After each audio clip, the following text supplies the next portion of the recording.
Hello everyone, study point RC के YouTube channel पर आप सभी का हार्दिक स्वागत है। तो आज की वीडियो का हमारा टॉपिक रहने वाला है कि जो जीडीएस से एमटीएस पोस्टमैन या मेलगार्ड का जो फॉर्म है वो कैसे भरें और कैसे हम प्रेफरेंस भरें ताकि आपकी जो वैकेंसी के आधार पर आप उसको फिल कर सको।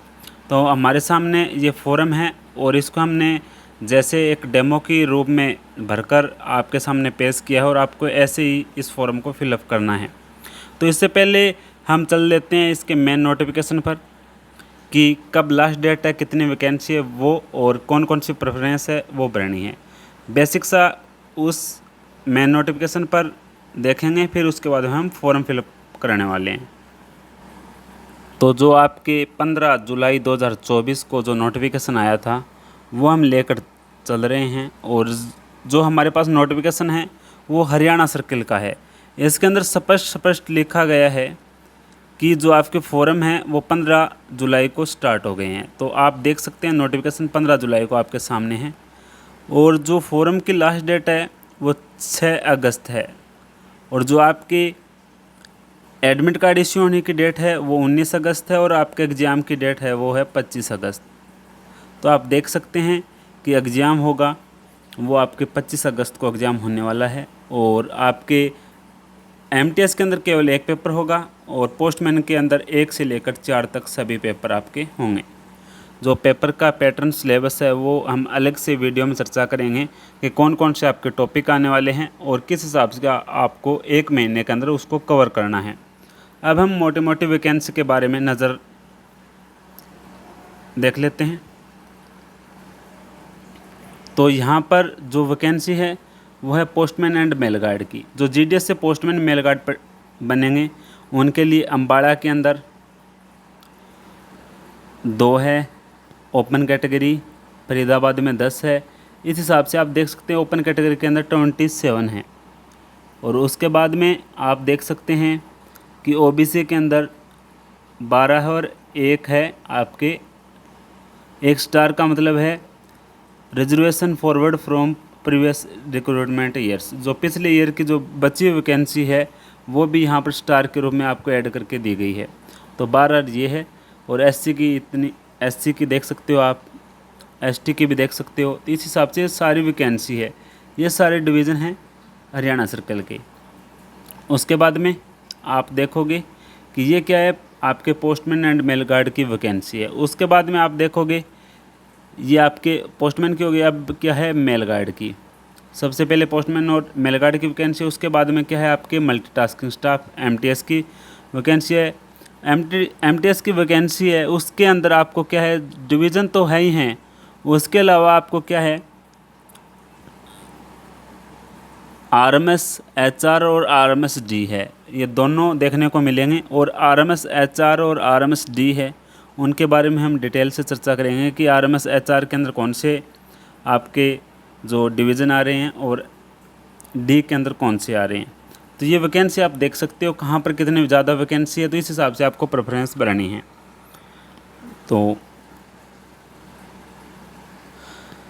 उसके अलावा आपके एडमिनिस्ट्रेटिव ऑफिस है एमटीएस के लिए, वो भी दिए गए हैं। अब की बार डीएपी, डायरेक्टरेट अकाउंट, पोस्टल और सर्कल ऑफिस में भी वैकेंसी है। 1 वैकेंसी यहाँ पर है, 2 यहाँ पर है।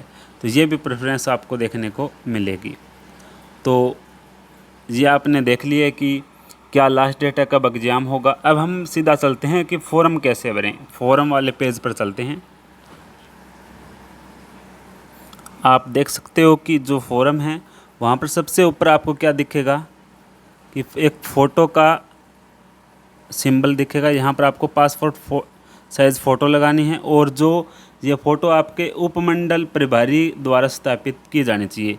जो आपके सब डिविज़नल हेड है उनके द्वारा या एसडीआई है आपके, उनके द्वारा ये स्थापित होने चाहिए, अटेस्टेड होने चाहिए।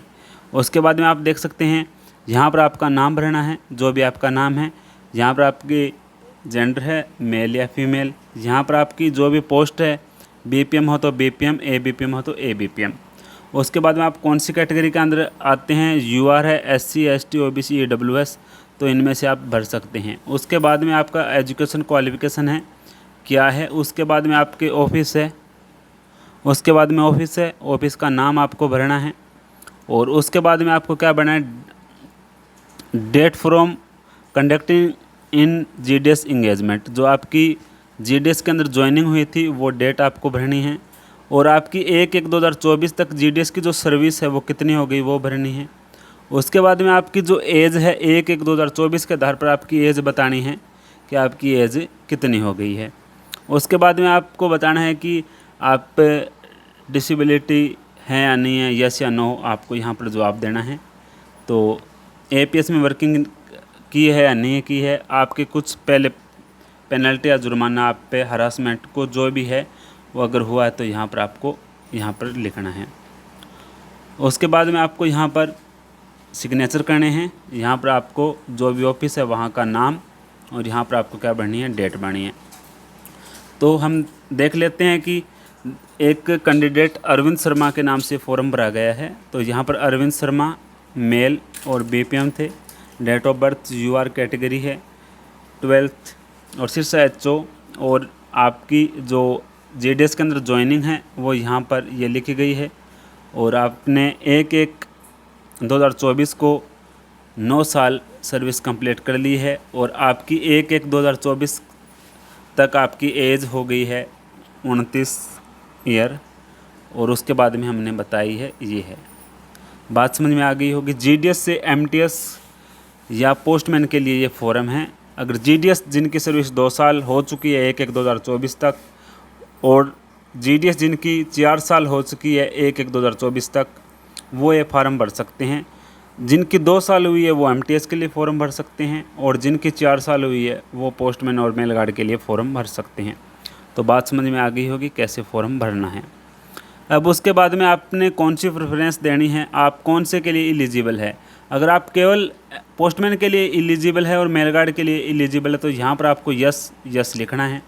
अगर आप एमटीएस के लिए एलिजिबल है या तीनों के लिए एलिजिबल है तो तीनों में यस लिखना है। यहाँ से आपको यस नो में रिकमेंडेड करवाना है अपने ऑफिशियली से, जो आपके डिविजनल या यूनिट हेड है वहाँ से आपको यहाँ पर क्या करवाना है, सिग्नेचर होंगे, और यहाँ पर आपके डेट और प्लेस। बात समझ में आ गई। अगर 2 में एलिजिबल है तो 2 ही लिखना है, 3 में है तो 3 ही लिखना है। और यहाँ पर आपको क्या है, रिकमेंडेड है तो यहाँ पे आपने ऑफिशियल से रिकमेंडेड करवा के यहाँ पर उनको सिग्नेचर और स्टैंप लगवानी है। उसके बाद में जो ऑप्शन फॉर पोस्ट है तो उनकी प्रेफरेंस आप किस हिसाब से दोगे। यहाँ पर आपके पोस्टमैन है, मेल गार्ड, एमटीएस है, तीनों भर रहे हो तो आप ये तीनों यस लिखोगे। सबसे पहले आप पोस्टमैन को 1 नंबर देना चाहते हो, फिर आप एमटीएस को 2 नंबर देना चाहते हो, मेल गार्ड को 3 नंबर देना चाहते हो। इस हिसाब से आप यहाँ पर भर सकते हो, फर्स्ट, सेकंड और थर्ड। इस हिसाब से जहाँ पर आपको ये बताया गया है फर्स्ट, सेकंड, थर्ड, आप इस हिसाब से भर सकते हो। उसके बाद में जो आपके प्रेफरेंस है हिसार, सबसे पहले जिस के अंदर आपको जाना है, जहाँ पर आपको वैकेंसी अच्छी लगती है वो डिवीज़न आप यहाँ पर भर सकते हो। उसके बाद में आपकी क्या है, RMS HR and RMS D है। यहाँ पर काफ़ी साथियों को कन्फ्यूज़न होता है कि आरएमएस एचआर कौन से, आरएमएस डी कौन से हैं। तो हम दोनों का एक बार वर्गीकरण देख लेते हैं, आरएमएस एचआर के अंदर कौन कौन से आते हैं और आरएमएस डी के अंदर कौन कौन से आते हैं। जो आरएमएस एचआर डिवीज़न है उसके अंडर में कौन कौन से आपके डिवीज़न आ रहे हैं, और आरएमएस डी डिवीज़न है वहाँ पर कौन कौन से आ रहे हैं। तो आरएमएस का मतलब रेलवे मेल सर्विस होता है, और जो आरएमएस एचआर है उसके अंदर आपके अम्बाला, करनाल और सोनीपत, यहाँ पर आपको कार्य करना होगा। आरएमएस डी डिवीज़न के अंदर हिसार, गुड़गांव, रोहतक और एचआर शॉर्टिंग फरीदाबाद के अंदर कार्य करना होगा। एक आपके नाम आया होगा डीएपी। अगर डीएपी की आप इस सर्कल ऑफिस जानते हो, जो आप जिस सर्कल में आप कार्य कर रहे हो वो सर्कल ऑफिस होता है, और वहाँ के जो प्रशासनिक नियंत्रण होता है वहाँ पर आपको कार्य करना होगा। एमटीएस के लेवल पर जो फाइल का काम है, जो भी मल्टीटास्किंग स्टाफ के वर्क होते हैं, स्टाफ के जो भी वर्क होते हैं वो करने होंगे। और डीएपी क्या होता है, director of postal, director of account postal, director of account postal. तो आपके बात समझ में आ गई होगी कि आप डिवीज़न का तो प्रेफरेंस दे दोगे, लेकिन आपके नज़दीक इन में से जो होता है उनको क्या देना है, आपको पहले देना है। जो साथी आरएमएस में जाने की इच्छुक है तो इनको भी पहले प्रेफरेंस दे सकते हैं कि आरएमएस एचआर, आरएमएस डी, फिर उसके बाद में डिवीज़न दे सकते हैं। या आपको सर्कल में जाना है तो आप सर्कल को पहले प्रेफरेंस दोगे, डीएपी में जाना है तो आप डीएपी को पहले प्रेफरेंस दोगे। तो इस हिसाब से आपको ये फिलअप करने हैं। तो आप देख सकते हैं जो आपको पहले सूट करता हो, जो नज़दीक लगता हो, जहाँ पर वैकेंसी ज़्यादा हो, अलग अलग मतों के आधार पर आप अपनी प्रेफरेंस दोगे, क्योंकि कोई तो अपने घर के नज़दीक सोचेगा, कोई कहाँ पर वैकेंसी ज़्यादा है वहाँ पर जाने की सोचेगा, कोई आरएमएस का इच्छुक है। तो आपको अपने हिसाब से देनी है कि आप किस हिसाब से दे रहे हो। सबसे पहले तो ये प्रेफरेंस देनी है आपको। ऐसे आप देख सकते हैं कि हिसार, भिवानी, करनाल, अम्बाला, सोनीपत, फरीदाबाद, इस हिसाब से आपको प्रेफरेंस देनी है।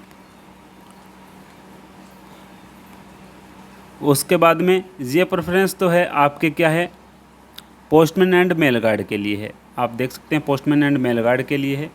और यहाँ पर आपके जो प्रेफरेंस है वो है आपके एमटीएस के लिए। तो आपके ये डिवीज़न है। और ये क्या है आपके नीचे RMS, D and HR, DAP, circle office. तो ये है आपके उस आधार पर दोनों प्रेफरेंस आपसे मांगे होगा, अगर दोनों के लिए आपने पेपर देना चाह रहे हो या एलिजिबल हो। तो इस हिसाब से आपको फॉर्म फिल करना है। फिर भी कोई भी आपको डाउट्स लगता है कि फॉर्म में कोई डाउट है तो आप हमारे हेल्पलाइन नंबर 9571374997 इस पर केवल व्हाट्सएप करना है, या आप कमेंट बॉक्स के अंदर आप हमें लिख सकते हैं। इसके अलावा कोई भी अन्य डाउट है तो आप कमेंट बॉक्स में ज़रूर लिखें, ताकि हम उसका जवाब है वो हम बता सकें। मैं उम्मीद करूँगा ये वीडियो आपको पसंद आई होगी। और जो जीडीएस टू एमटीएस या पोस्टमैन या मेल गार्ड एग्ज़ाम की जो तैयारी कर रहे हैं उनके लिए इसी चैनल की जो प्लेलिस्ट है वहाँ पर आपको वीडियो मिल जाएगी। और अभी जल्द ही जो क्रैश कोर्स है नया फ्री ऑफ कॉस्ट आपके study point RC YouTube channel पर जल्द ही शुरू कर दिया जाएगा। किसी भी प्रकार के डाउट्स आपको रहे तो आप कमेंट बॉक्स में ज़रूर लिखें, ताकि हम उसका समाधान जल्दी से जल्दी कर सकें। धन्यवाद। Thanks for watching.